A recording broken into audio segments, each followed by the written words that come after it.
Beep, beep, beep, beep, beep, beep. Morning all. How are we doing? All right? Okay? Yeah. Right, we seem to be, he says, back in the realm of education in the last few videos.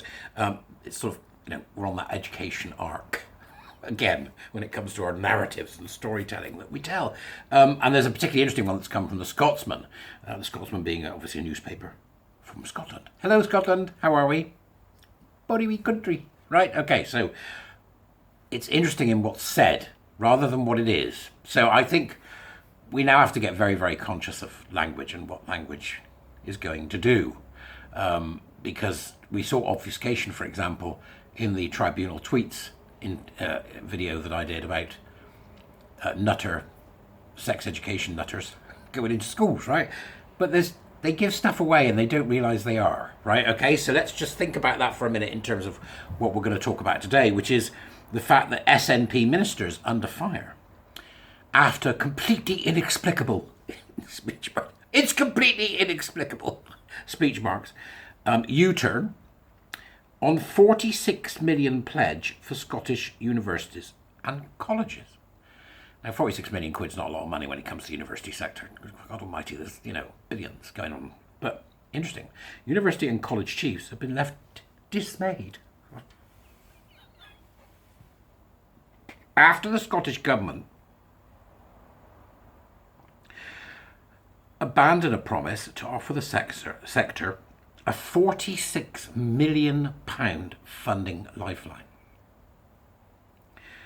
The heads of Scotland's higher and further education institutions, if you're in America or anywhere else outside the UK, higher education is university, further education is colleges, right? So it's like secondary schools, further education, higher education, okay?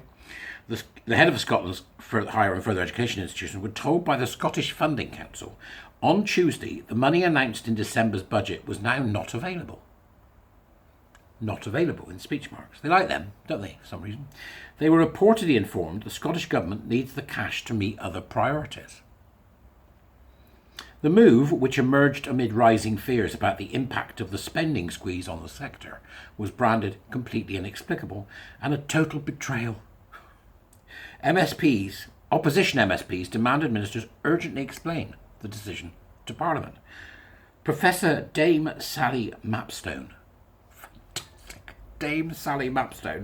convener of University of Scotland, said she was extremely disappointed by the decision.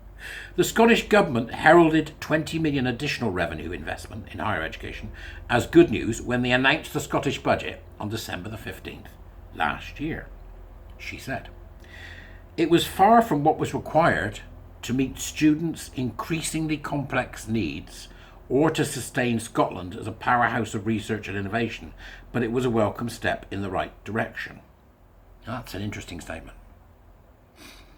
Let's just read it again, shall we? It was far from what was required to meet students' increasingly complex needs. There is only one complex need, right, that students need to understand, and it isn't complex at all. Colleges and universities open their doors to students so that we are able to produce people meritocratically and through testing and through working and through learning who are the best at what they choose to be. The best engineers, the best scientists, best doctors, best mathematicians, best geographers. We want the best. We're meritocracy. We're talking Scotland here. We want the best, the most meritocratic process to enable us to have the best people coming out of universities. Because students, whether they like it or not, and I know that they don't, are the product. They are not the customer. In which case, this makes for an interesting statement. It was far from what was required to meet students' increasingly complex needs. Now, what's that a call for, I ask myself, because the next bit I have no problem with. Or to sustain Scotland as a powerhouse of research and innovation. So there's two things there, right? Required to meet students' increasingly complex needs, and secondly, to sustain Scotland as a powerhouse of research and innovation. Now, I'm quite happy with the second one. That's what it should be, right? I'm not happy with the first one. Apart from, here's the lecture, there's a map to get you to the lecture. Go to the lecture, listen to the expert in the field, They'll put, now you'll go to a workshop, now you'll get some homework, now you'll do your homework, and then repeat ad nauseum until you come out as best as you can be against others who may or may not be better than you, so that we can pick the right people for the best jobs in the country to move the entire globe forward. That's the game, right? There is nothing else that universities should be providing. Not one thing, right? So what complex needs do they mean? And if so, let's say, for example, that they mean by complex needs, I'm trying to understand what they do mean, is that students who aren't quite up to snuff. Right? What?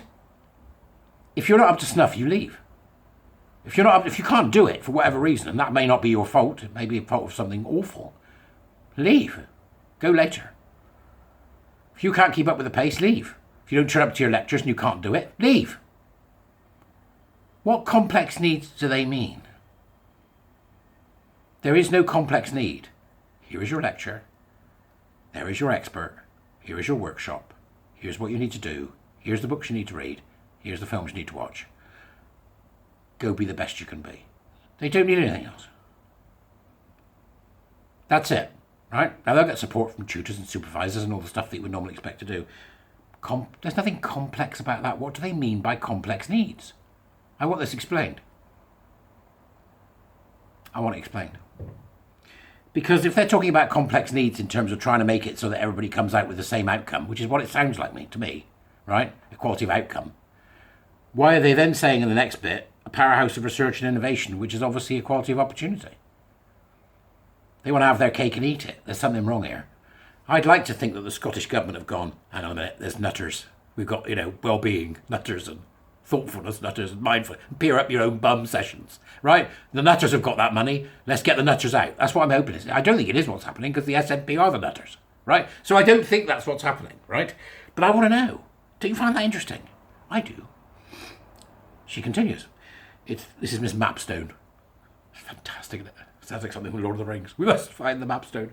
It is therefore dismaying when almost half a year later we are told that higher education is being deprioritised by Scottish government. That's not what they've said. You might see it that way. It might be that deprioritised it because you're full of nutters. I'm going with my idea. I think you're probably full of nutters. And now we will have a 2.5 hour wellbeing session where you can stroke an aardvark. Aardvarks are very good.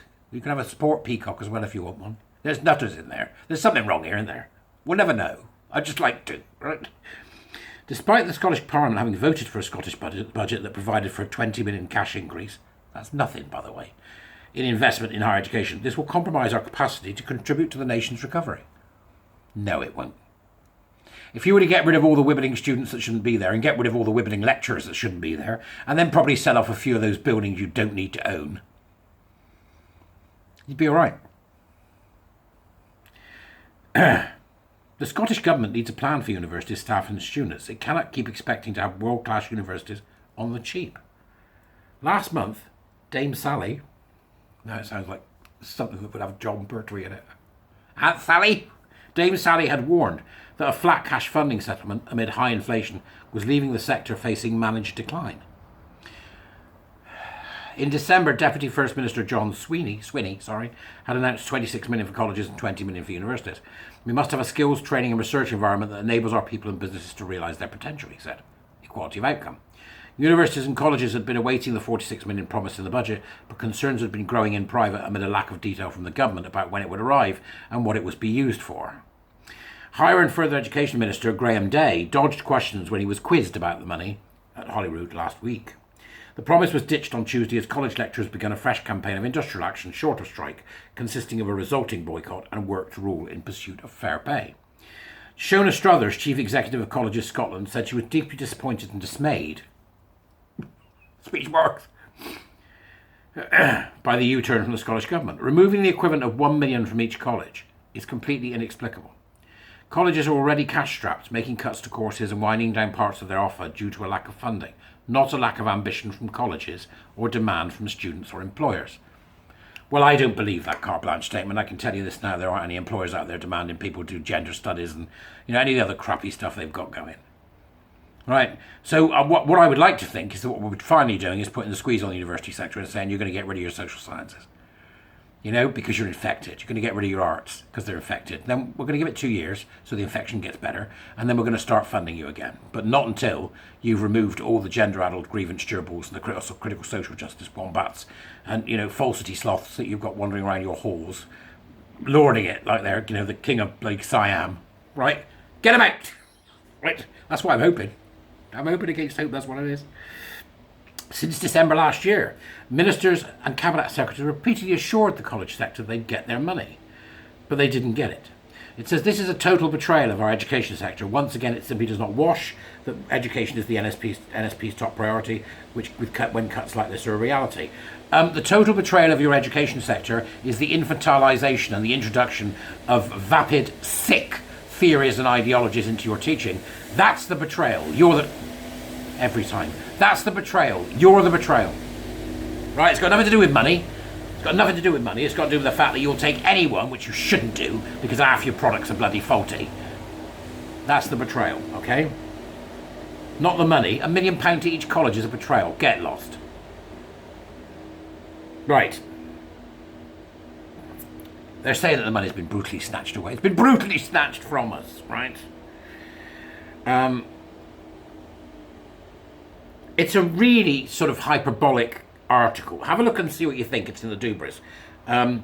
Just for, you know, some kind of idea of the reality of the situation, the Scottish government spends nearly £2 billion a year on universities and colleges. £2 billion, right? So £1 million quid? Nah. We should be defunding the universities. Massively. Massively, till they get rid of all the lunatics. But that's just me. Maybe it's you too. You know. Just get them out with their crap. And critical thinking. It's not even proper critical thinking. So I don't know what's going on, but I just think it's a good thing. Any money that's whipped away from the universities right now is a good thing, especially if it puts a squeeze on the humanities, where they are so dangerous to STEM right now. So that's what it is. But I just thought it was interesting that suddenly that money's gone.